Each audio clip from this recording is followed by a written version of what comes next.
Hello students, welcome back to another video tutorial from Deepak's classes, and in this particular video আমরা যেটা সম্বন্ধে আলোচনা করব সেটা হচ্ছে শ্বসন। শ্বসন কাকে বলে, শ্বসনের প্রকারভেদ কত রকমের হতে পারে, শ্বসনের প্রকারভেদের মধ্যে আমরা এই ভিডিওতে বেশি পরিমাণে ফোকাস করব গ্লাইকোলাইসিস কি করে সম্পন্ন হয়, কোন কোন প্রাণীদের কি কি শ্বাসঙ্গ ব্যবহৃত হয়, আমাদের কিভাবে শ্বাসকার্য সম্পন্ন হয় তার একটা ওভারভিউ সম্বন্ধে তোমরা সম্পূর্ণ জানতে পারবে ভিডিওটি শেষে। সেজন্য ভিডিওটিকে তোমরা শেষ পর্যন্ত দেখো, ভিডিওটিকে তোমরা লাইক করো, ভিডিওটিকে তোমরা শেয়ার করো, এবং যারা আমার চ্যানেল এখনো পর্যন্ত সাবস্ক্রাইব করোনি অবশ্যই আমার চ্যানেলে সাবস্ক্রাইব করো আরো নতুন এরকম ভিডিও সম্পর্কে জানার জন্য।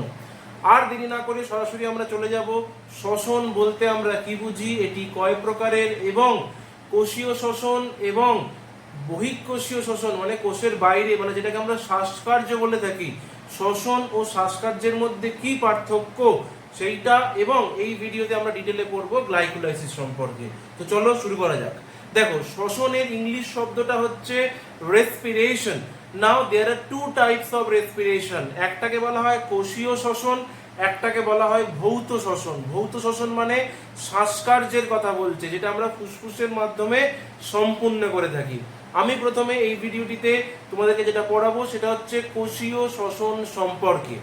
এই পদ্ধতিটাতে আমরা দেখব কি করে খাদ্যবস্তু মানে যেটিকে আমরা গ্লুকোজ বলে থাকি, সেই গ্লুকোজ খাদ্যবস্তুটি অক্সিজেনের উপস্থিতিতে জারিত হয়ে এটিপি বা যেটা আমাদের শক্তির রূপ সেটা উৎপন্ন করে এবং কার্বন ডাই অক্সাইড উৎপন্ন করে। এই এটিপি কিন্তু কি হবে, এই এটিপি হচ্ছে আমাদের বিভিন্ন রকমের দৈনন্দিন কাজের ক্ষেত্রে ব্যবহৃত হবে, এবং কার্বন ডাই অক্সাইডটি আমরা শ্বাসকার্যের মাধ্যমে বাইরে বার করে দেবো। শ্বসনের মুখ্য কথা হচ্ছে এটিপি উৎপাদন, খাদ্যবস্তুকে জারিত করে এটিপি উৎপাদন। এবার এই শ্বসন দুই প্রকারের হয়। শ্বসনকে দুই প্রকারে ভাগ করা যায়, একটাকে বলা হয় সবাত শোষণ আর একটাকে বলা হয় অবাত শোষণ। সবাত শোষণ মানে যেই শ্বসন পদ্ধতি অক্সিজেনের উপস্থিতিতে হবে, আর অবাত শোষণ মানে যেই শোষণ পদ্ধতি অক্সিজেনের অনুপস্থিতিতে হবে, অক্সিজেনের কোনো রকম দরকার পড়বে না। তো সবাত শোষণটাই হচ্ছে আমাদের বেশি পরিমাণে শরীরে হয়ে থাকে। এই পদ্ধতিতে কি হয় না, গ্লুকোজ বা হচ্ছে শর্করা জাতীয় খাদ্য উপাদান অক্সিজেনের উপস্থিতিতে সম্পূর্ণরূপে জারিত হয়ে কি উৎপন্ন করে, সম্পূর্ণরূপে জারিত হয়ে এটিপি, কার্বন ডাই অক্সাইড, জলীয় বাষ্প এবং শক্তি উৎপন্ন করে। কিন্তু অবাত শোষণের ক্ষেত্রে গ্লুকোজটি জারিত হবে অক্সিজেনের অনুপস্থিতিতে, কোনো রকম অক্সিজেন এখানে লাগবে না, এবং শক্তির পরিমাণও কিন্তু অনেকটাই কম হয় অবাত শোষণের ক্ষেত্রে। সবাত শোষণে বেশি পরিমাণে শক্তি উৎপন্ন হয় একটা সিঙ্গেল গ্লুকোজ থেকে। তো সবাত শোষণ আর অবাত শোষণের বিক্রিয়াটা কিরকম হতে পারে চলো দেখে নেওয়া যাক। দেখো, সবাত শোষণ আর অবাত শোষণ উভয়ের ক্ষেত্রেই আমাদের কি খাদ্যবস্তুটা জারিত হবে, গ্লুকোজ। তাহলে এই প্রথমে সবাত শোষণের বিক্রিয়াটা লিখছি। সবাত শোষণের বিক্রিয়া, গ্লুকোজের সংকেত C6H12O6, এইটা অক্সিজেনের উপস্থিতিতে জারিত হবে। যেহেতু সবাত আমি করছি অক্সিজেনের উপস্থিতিতে, 6 অণু অক্সিজেনের উপস্থিতিতে জারিত হয়ে 6CO2 প্লাস 6H2O, এবং যে শক্তি উৎপন্ন করে তার পরিমাণ 686 কিলো ক্যালোরি। এই শক্তিটার পরিমাণ কিন্তু আমরা দেখতে পাবো একটু পরে অবাত শোষণে উৎপন্ন শক্তির থেকে অনেকটাই বেশি। এবার আমরা চলে আসবো অবাত শোষণের কি বিক্রিয়াটা হয়। দেখো, অবাত শোষণের ক্ষেত্রেও শোষণ বস্তুটা কি, গ্লুকোজ C6H12O6, এইটি কার সাথে, এখানে হচ্ছে অক্সিজেন সরাসরি লাগবে না, এখানে অক্সিজেন যুক্ত কিছু হচ্ছে অজৈব যৌগ এখানে ব্যবহৃত হবে এটিকে জারিত করার জন্য। কোনো রকম সরাসরি অক্সিজেন এখানে ব্যবহৃত হবে না, অক্সিজেন যুক্ত কোনো অজৈব যৌগ এখানে ব্যবহৃত হবে। সেটি ব্যাকটেরিয়া থেকেও আসতে পারে বা হচ্ছে কোনো রকম অজৈব যৌগ যেটা প্রকৃতিতে অবস্থিত সেটা থেকেও হতে পারে। তাহলে এখানে আমরা এখানে নাইট্রেটকে হচ্ছে নিচ্ছি, দেখো 12 অণু নাইট্রেট, এটা কিন্তু ব্যাকটেরিয়া দ্বারাও হতে পারে, বা এখানে লিখে দিচ্ছি ব্যাকটেরিয়া। কি উৎপন্ন হবে, উৎপন্ন হবে একই রকম ভাবে 6 অণু কার্বন ডাই অক্সাইড, 6 অণু জল এবং 50 কিলো ক্যালোরি শক্তি, 50 কিলো ক্যালোরি শক্তি। আর যেহেতু আমরা নাইট্রেট নিয়েছি সেই জন্য এখানে আমার উৎপন্ন হবে নাইট্রাইট NO2, এইটা হচ্ছে নাইট্রেট আর এইটা হচ্ছে নাইট্রাইট। তাহলে আমরা এখানে দেখতে পেলাম সম পরিমাণ গ্লুকোজের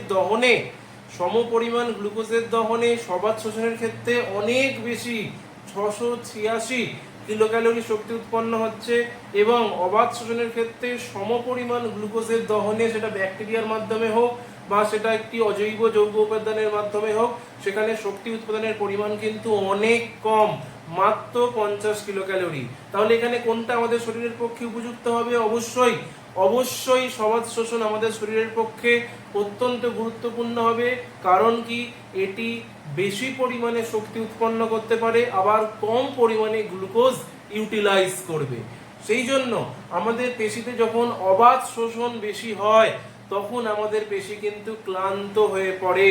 সেই জন্য আমরা যদি খুব তাড়াতাড়ি সাইকেল চালাই বা খুব তাড়াতাড়ি দৌড়াই, তখন পেশির মধ্যে যেই শ্বসন প্রক্রিয়ায় এটিপি উৎপন্ন হচ্ছে সেটি কিন্তু অবাত শ্বসন প্রক্রিয়ায়, যেহেতু তাড়াতাড়ি হচ্ছে আমাদের পেশি সংকুচিত ও প্রসারিত হবার জন্য ওই পেশিটিতে রক্ত সরবরাহ হচ্ছে না।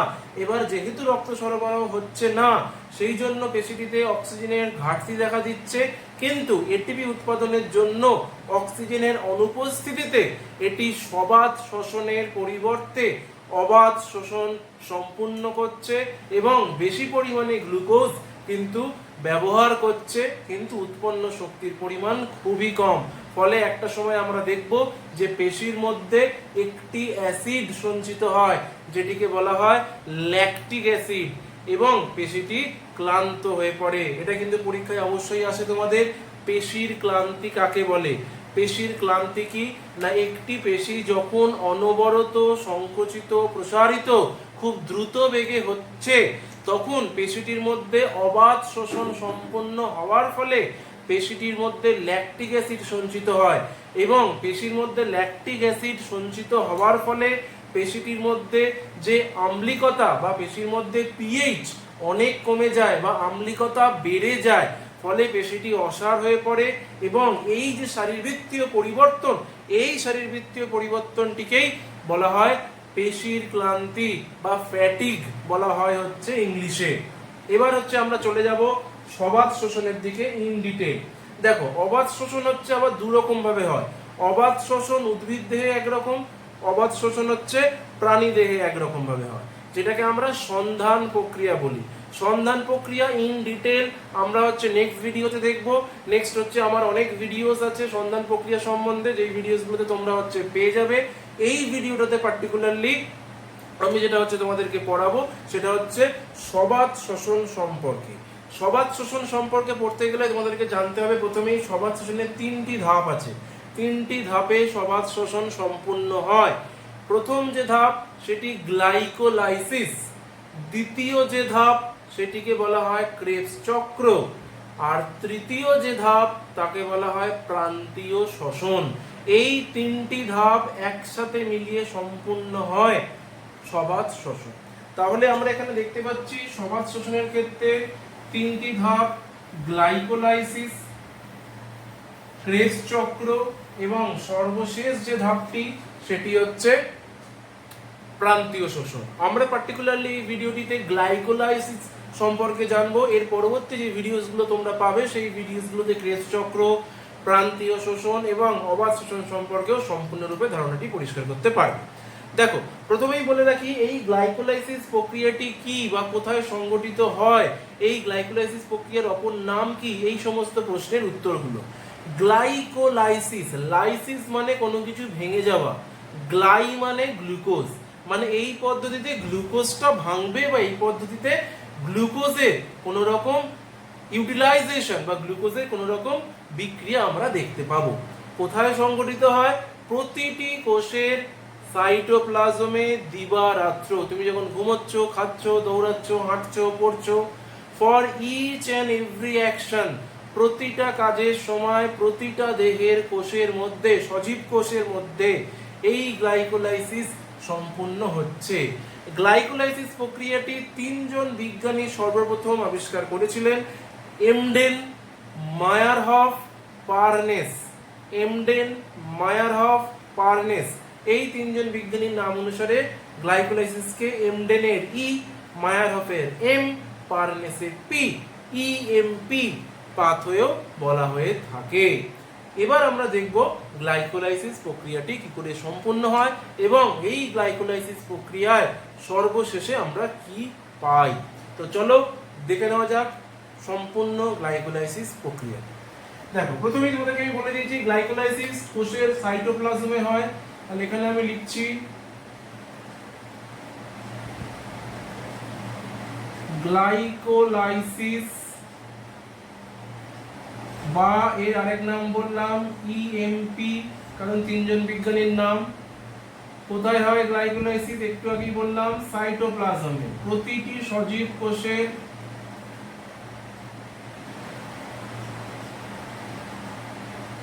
সজীব কোষের সাইটোপ্লাজমে এটি সংঘটিত হয়।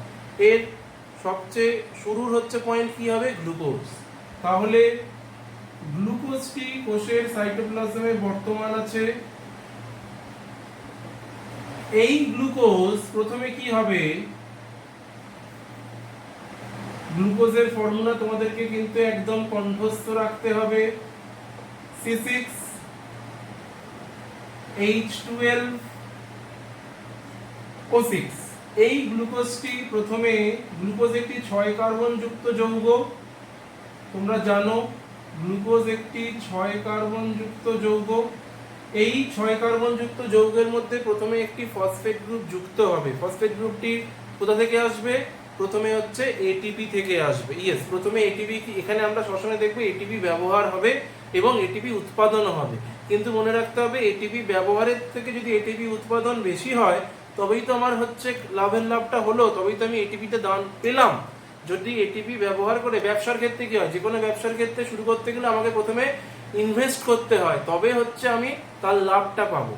ইনভেস্টমেন্ট না করলে কখনোই লাভ পাওয়া যায় না। এখানেও ঠিক তাই, এটিপি পেতে গেলে প্রথমে তোমাকে এটিপি দিতে হবে, কিন্তু তুমি যে এটিপিটা পাবে সেই এটিপিটা অবশ্যই যে এটিপিটা তুমি দিয়েছো তার থেকে বেশি পাবে, তবেই তো হচ্ছে তোমার নেট এটিপি কিছু লাভ হলো। তাহলে এখানে গ্লুকোজের সঙ্গে প্রথমে একটি ফসফেট গ্রুপ যুক্ত হবে। এই ফসফেট গ্রুপটা দান করবে কে? এটিপি। দান করে এডিপি হয়ে যাবে। এখানে যে উৎসেচকটা লাগে এই উৎসেচকটার নাম হেক্সোকাইনেজ। হেক্সোকাইনেজ, কাইনেজ মানে যে ফসফেট গ্রুপ যুক্ত করে, হেক্সোকাইনেজ মানে যার সঙ্গে ফসফেট গ্রুপটি যুক্ত করবে তার মধ্যে 6টি কার্বন থাকতে হবে। গ্লুকোজের মধ্যে 6টি কার্বন আছে। কত নম্বর কার্বনে গ্লুকোজের ফসফেট গ্রুপটি যুক্ত করবে? গ্লুকোজের 6 নম্বর কার্বনে ফসফেট গ্রুপটি যুক্ত করবে। তাহলে কি তৈরি হলো? Glucose 6 phosphate. এবার এই গ্লুকোজ 6 ফসফেটটা কি হবে? গ্লুকোজ 6 ফসফেটটা কি হবে? একটি আইসোমার তৈরি হবে। আইসোমার মানে যারা গঠনগতভাবে এক কিন্তু এদের মধ্যে কার্যকরী মূলকটা আলাদা। গ্লুকোজের আইসোমারকে ফ্রুক্টোজ, কারণ গ্লুকোজকে বলা হয় অ্যালডোজ সুগার আর ফ্রুক্টোজকে বলা হয় কিটো সুগার, কারণ গ্লুকোজের মধ্যে অ্যালডিহাইড গ্রুপ আছে আর ফ্রুক্টোজের মধ্যে কিটোন গ্রুপ আছে। এবার নেক্সট যে উৎসেচকটা এখানে লাগবে সেই উৎসেচকটার নাম আইসোমারেজ।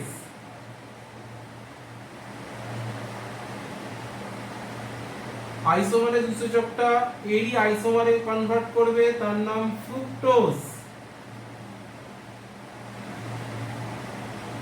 Fructose 6 phosphate. ফ্রুক্টোজ 6 ফসফেটের সাথে পুনরায় আরেকটি ফসফেট যুক্ত হবে। সেই ফসফেটটির দান কে করবে? সেই ফসফেটটিকে দান এটিপি পুনরায় করবে।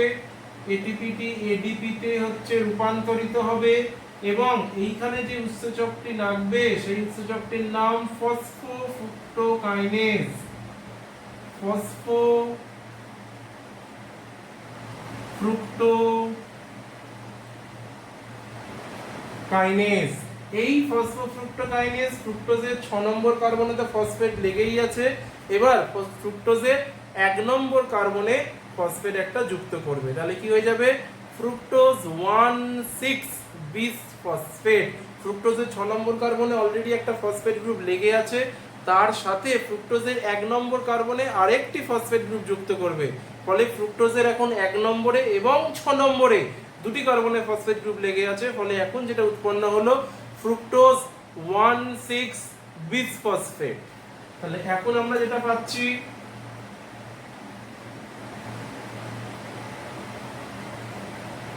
Fructose 1,6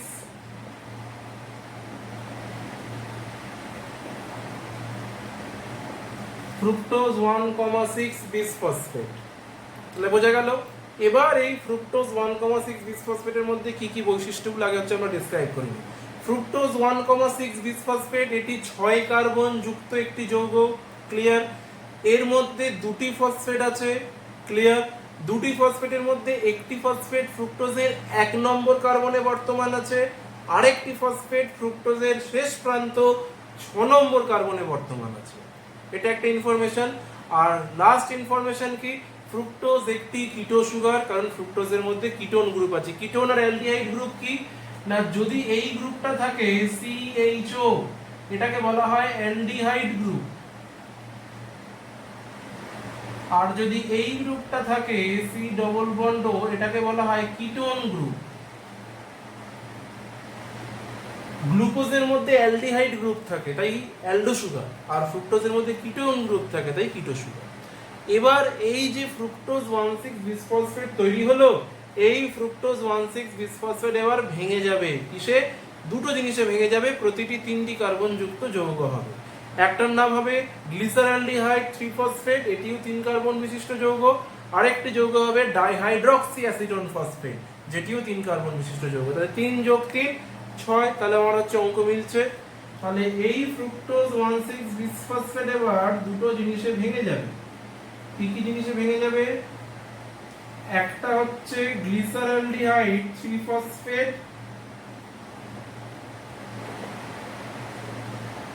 গ্লিসারঅ্যালডিহাইড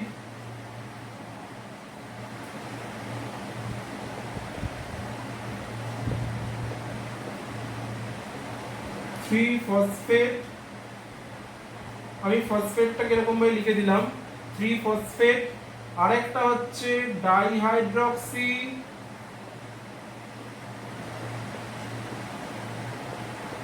acetone phosphate. ফসফেট কি এরকম ভাবে লেখা যায় বা পিটাকে গোল করে লেখা যায়। তাহলে এই যে এইখানে যে উৎসেচকটা লাগছে, এই উৎসেচকটাকে বলা হয় অ্যালডোলেজ। এই অ্যালডোলেজ উৎসেচকটি ফ্রুক্টোজ 1,6 বিস ফসফেটকে দুটি 3 কার্বন বিশিষ্ট যৌগ, এর মধ্যেও 3টে কার্বন আছে, এর মধ্যেও 3টে কার্বন আছে, যৌগতে ভেঙে দেয়। এটার মধ্যে কিন্তু 6টা কার্বন আছে। এবার সম্পূর্ণ পদ্ধতিটা কিন্তু এখান থেকে শুরু হবে। এবার এখানে একটা উৎসেচকের নাম বলে রাখি, একটা উৎসেচক আছে যার নাম ট্রান্স কিটো আইসোমারেজ। যেই ট্রান্স কিটো আইসোমারেজটা এই দুটোর মধ্যে পরস্পর ইন্টার কনভার্সন করে, মানে একে এতে রূপান্তরিত করে আবার এতে রূপান্তরিত হয়, সেই উৎসেচকটার নাম ট্রান্স কিটো আইসোমারেজ। ট্রান্স কিটো আইসোমারেজ। এবার গ্লিসারঅ্যালডিহাইড 3 ফসফেট থেকে শুরু হবে। গ্লিসারঅ্যালডিহাইড 3 ফসফেট এখন যেটাতে পরিণত হবে তার নাম হবে, গ্লিসারঅ্যালডিহাইড 3 ফসফেটটা হচ্ছে জারিত হবে। তোমরা এখানে অবশ্যই জানো জারণ আর বিজারণের সংজ্ঞা তোমরা পড়েছো। জারণ মানে অক্সিজেনের যুক্ত হওয়া, আর বিজারণ মানে হাইড্রোজেনের যুক্ত হওয়া, ঠিক আছে। এবার এখানে আরেক রকম ভাবে জারণ বিজারণের সংজ্ঞা পড়বে। জারণ মানে মনে রাখতে হবে তোমাদের ইলেকট্রন বেরিয়ে যাওয়া, ইলেকট্রনের মুক্তি ঘটা, আর বিজারণ মানে ইলেকট্রনের সংযুক্তি ঘটা। এটা খাতায় তোমরা অবশ্যই লিখে রাখো। জারণ মানে ইলেকট্রন বেরিয়ে যাওয়া এবং বিজারণ মানে ইলেকট্রন যুক্ত হওয়া। এবার এখানে তিনটে জিনিস তোমরা পরপর মনে রাখবে, অ্যালকোহল, অ্যালডিহাইড, অ্যাসিড। যত এদিকে যাবে জারিত হচ্ছে, যত ওদিকে যাবে তত বিজারিত হচ্ছে। মানে এটা কিভাবে লেখা যেতে পারে, অ্যালকোহল, অ্যালকোহল থেকে অ্যালডিহাইড, অ্যালডিহাইড থেকে অ্যাসিড, যত এদিকে যাবে জারণ হবে, আর অ্যাসিড থেকে অ্যালডিহাইড, আবার অ্যালডিহাইড থেকে অ্যালকোহল, এটা বিজারণ হবে। তাহলে আমরা হচ্ছে নিচের দিকে নামবো, মানে অ্যালডিহাইড থেকে অ্যাসিড হব। তাহলে অ্যালডিহাইড থেকে অ্যাসিড হতে গেলে কি হতে হবে, জারিত হতে হবে। আমি এখানে লিখেই দিয়েছি যে অ্যালডিহাইড থেকে কোনো বস্তু যখন অ্যাসিডে কনভার্ট হয় তখন সেটি জারিত হচ্ছে। তার মানে এখানে দেখো আমার অ্যালডিহাইড আছে, গ্লিসার অ্যালডিহাইড। এই গ্লিসার অ্যালডিহাইড থেকে এটি রূপান্তরিত হবে অ্যাসিডে। কি অ্যাসিডে, গ্লিসারিক অ্যাসিডে। আর এই গ্লিসারিক অ্যাসিডে রূপান্তরিত হওয়ার সময় আরে কোনো ফসফেট গ্লিসারঅ্যালডিহাইডের সঙ্গে যুক্ত হবে। এই ফসফেটটি কোথা থেকে আসছে, এই ফসফেটটি কিন্তু এটিপি থেকে আসছে না, এই ফসফেটটি আসছে ফসফরিক অ্যাসিড H3PO4 সেখান থেকে আসছে। তাহলে এই গ্লিসারঅ্যালডিহাইড 3 ফসফেটটা জারিত হয়ে পরিণত হবে 1,3 বিস ফসফোগ্লিসারিক অ্যাসিড, বিস ফসফোগ্লিসারিক অ্যাসিড।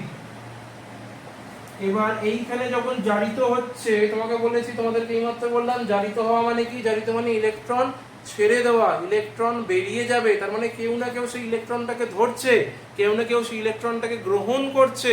তাহলে এখানে ইলেকট্রনের গ্রাহকটাকে এনএডিপি। এনএডিপি পুরো নাম তোমরা অবশ্যই জানো, এনএডিপি পুরো নাম নিকোটিনামাইড অ্যাডেনাইন ডাইনিউক্লিওটাইড ফসফেট। তোমরা সালোক সংশ্লেষের সময় এনএডিপি পড়েছো, যাকে বলা হতো হিল বিকারক। এখানেও এনএডিপি এই ইলেকট্রনটাকে গ্রহণ করবে। এই যে ইলেকট্রনটা ছাড়লো অ্যালডিহাইড, সেই ইলেকট্রনটাকে এনএডিপি গ্রহণ করলো। এনএডিপি ইলেকট্রনটাকে গ্রহণ করে কিসে পরিণত হলো, NADPH+ এ বিজারিত হলো। এনএডিপিটা বিজারিত হলো এবং ফসফোগ্লিসারঅ্যালডিহাইডটি গ্লিসারিক অ্যাসিডে জারিত হলো। আর এখানে ফসফেটের দান কে করলো, ফসফেটের দান করলো H3PO4। H3PO4 মানে ফসফরিক অ্যাসিড। এবার এই বিক্রিয়ায় একটা উৎসেচক লাগে, লেখার জায়গা নিয়ে আমি মুখে বলে দিচ্ছি। উৎসেচকটির নাম গ্লিসারঅ্যালডিহাইড ডিহাইড্রোজিনেজ। গ্লিসারঅ্যালডিহাইড ডিহাইড্রোজিনেজ উৎসেচকের সহায়তায় গ্লিসারঅ্যালডিহাইড 3 ফসফেট জারিত হয়ে 1,3 বিস ফসফোগ্লিসারিক অ্যাসিডে পরিণত হয়।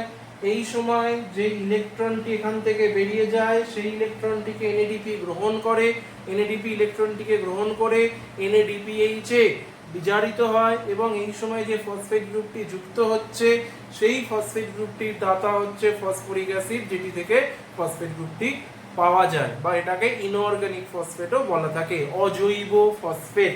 সেজন্য এটাকে ফসফরিক অ্যাসিড না লিখে অজৈব ফসফেট লেখাই বেটার। পিআই মানে অজৈব ফসফেট, পিআই মানে অজৈব ফসফেট। এবার হচ্ছে 1,3 বিস ফসফোগ্লিসারিক অ্যাসিড থেকে 1 নম্বরে যে হচ্ছে ফসফেট গ্রুপটি যুক্ত আছে এবং 3 নম্বরে ফসফেট গ্রুপটি যুক্ত আছে, তাই তো। 1,3 বিস ফসফোগ্লিসারিক অ্যাসিড কথাটার মানেটা কি, গ্লিসারিক অ্যাসিড 3 কার্বন বিশিষ্ট যৌগ, এর 1 নম্বর এবং 3 নম্বর কার্বনে 2টি ফসফেট গ্রুপ যুক্ত আছে, তাই একে বলা হচ্ছে 1,3 বিস ফসফোগ্লিসারিক অ্যাসিড। এই 1,3 বিস ফসফোগ্লিসারিক অ্যাসিড থেকে 1 নম্বর কার্বনের ফসফেটটি বেরিয়ে চলে যাবে, ফলে কি উৎপন্ন হবে, ফলে উৎপন্ন হবে 3 ফসফোগ্লিসারিক অ্যাসিড।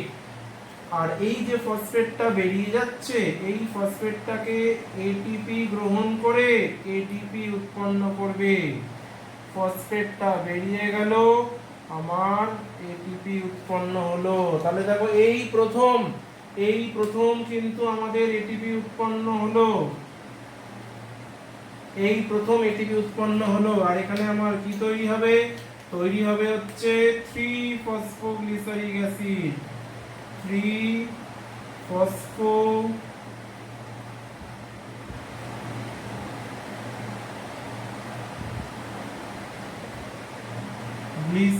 অ্যাসিড। এই 3 ফসফোল, এগুলো সব উভমুখী বিক্রিয়া, মানে দুদিকেই সাইন থাকবে। এই 3 ফসফোল, এইটা হচ্ছে একমুখী, বাকিগুলো হচ্ছে সব উভমুখী। এই 3 ফসফোগ্লিসারিক অ্যাসিডটির মানে ফসফোগ্লিসারিক অ্যাসিডের 3 নম্বর কার্বনে একটি ফসফেট গ্রুপ যুক্ত আছে। এবার এই 3 নম্বর কার্বনে যে ফসফেট গ্রুপটা যুক্ত আছে, এই যে গ্লিসারিক অ্যাসিড 1 2 3 তিনটে কার্বন, এর মধ্যে 3 নম্বর কার্বনে ফসফেট গ্রুপটা যুক্ত আছে। এই 3 নম্বর কার্বন থেকে ফসফেটটি খুলে 2 নম্বর কার্বনে জাম্প করে চলে যাবে। তাহলে আমার কি উৎপন্ন হলো? 2 ফসফোগ্লিসারিক অ্যাসিড।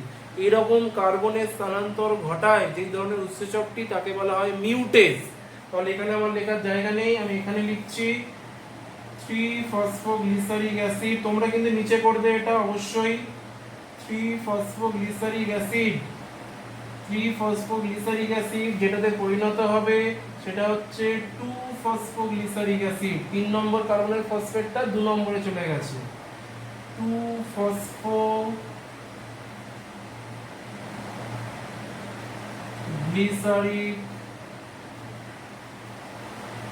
অ্যাসিড, এর মধ্যে কিন্তু 3টে কার্বন আছে। এই 2 ফসফোগ্লিসারিক অ্যাসিড থেকে এবার জলের বিয়োজন ঘটবে। জলের বিয়োজন ঘটে উৎপন্ন হবে 2 ফসফোইনল, 2 ফসফোইনল পাইরুভিক অ্যাসিড। এই 2 ফসফোইনল পাইরুভিক অ্যাসিড থেকে সর্বশেষে 2 নম্বরের ফসফেট গ্রুপটি বেরিয়ে যাবে। এডিপি সেই ফসফেট গ্রুপটি যুক্ত করে এটিপি উৎপন্ন করবে। তাহলে আবার দেখো আমরা একটা এটিপি পাচ্ছি, আবার একটি এটিপি উৎপন্ন হবে এবং সবশেষে পাইরুভিক অ্যাসিড আমরা পাবো। এটি কিন্তু গ্লাইকোলাইসিসের সর্বশেষ উৎপন্ন বস্তু, পাইরুভিক অ্যাসিড।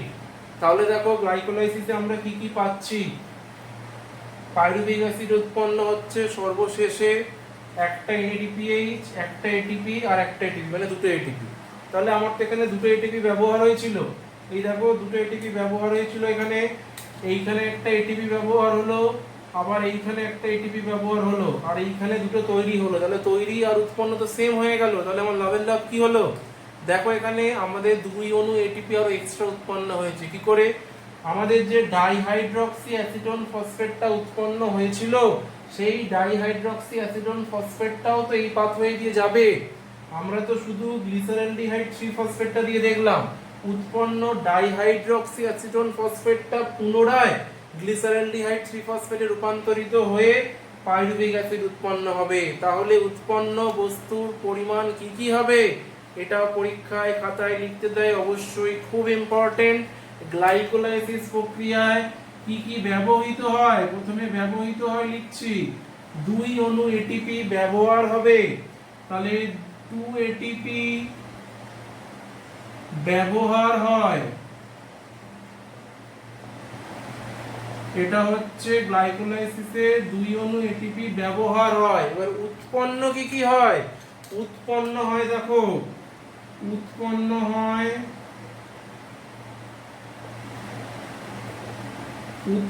হয় NADPH। কয় অণু? 2 অণু। কেন? এখান থেকে একটা, আবার এইটা এখানে কনভার্ট হয়ে এটা 2 অণু NADPH তৈরি হবে।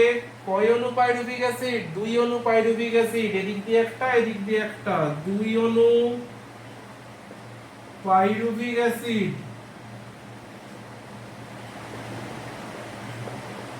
আর উৎপন্ন এটিপির নেট গেইন কত? নেট গেইন মানে আলটিমেটলি আমি এটিপি কত পাচ্ছি? 4টে তো এটিপি উৎপন্ন হচ্ছে, ঠিক আছে, সেজন্য এখানে সমস্ত 2 করে লিখতে হয়, 2 2, এটা তো লিখতে হয় 2 2। তাহলে উৎপন্ন এটিপি 4টে, ব্যবহার হয়েছে 2টো, তাহলে আমার পড়ে রইল কটা? 2টো। তাহলে উৎপন্ন এটিপির পরিমাণ 2, 2 অণু এটিপি। তাহলে পরীক্ষায় দিতে পারে কি কি গ্লাইকোলাইসিস প্রক্রিয়া উৎপন্ন হয় ও কয় অণু করে। গ্লাইকোলাইসিস প্রক্রিয়া আমরা দেখতে পেলাম 2 অণু পাইরুভিক অ্যাসিড, 2 অণু এটিপি এবং 2 অণু এডিপিএইচ উৎপন্ন হয় একটা সিঙ্গেল গ্লুকোজ থেকে। এটা কিন্তু পরীক্ষায় অবশ্যই আসবে তোমাদের, এটা কিন্তু খাতায় অবশ্যই তোমরা নোট ডাউন করবে, কত অণু এটিপি উৎপন্ন হয় এবং কত অণু এটিপি ব্যবহার হয়। তো এই গেল গ্লাইকোলাইসিস সম্পর্কে একটি সম্পূর্ণ বৈজ্ঞানিক ব্যাখ্যা। গ্লাইকোলাইসিস কোথায় হয়, গ্লাইকোলাইসিস উৎপন্ন বস্তু কি কি, গ্লাইকোলাইসিসে কি ব্যবহৃত হয়, গ্লাইকোলাইসিসের অপর নাম ইএমপি পথ, এই সমস্ত কিছু তোমরা জানতে পারলে এই ভিডিওটির মাধ্যমে। তো অবশ্যই ভিডিওটিকে তোমরা লাইক করো, ভিডিওটিকে বন্ধুদের মধ্যে শেয়ার করো, এবং যারা আমার চ্যানেল এখনো পর্যন্ত সাবস্ক্রাইব করোনি অবশ্যই আমার চ্যানেল সাবস্ক্রাইব করার পর ডান দিকে যে বেল আইকনটি আছে সেই বেল আইকনটিকে প্রেস করতে কিন্তু ভুলো না, তাহলে আরো নতুন এরকম ভিডিও সম্পর্কে তোমরা জানতে পারবে।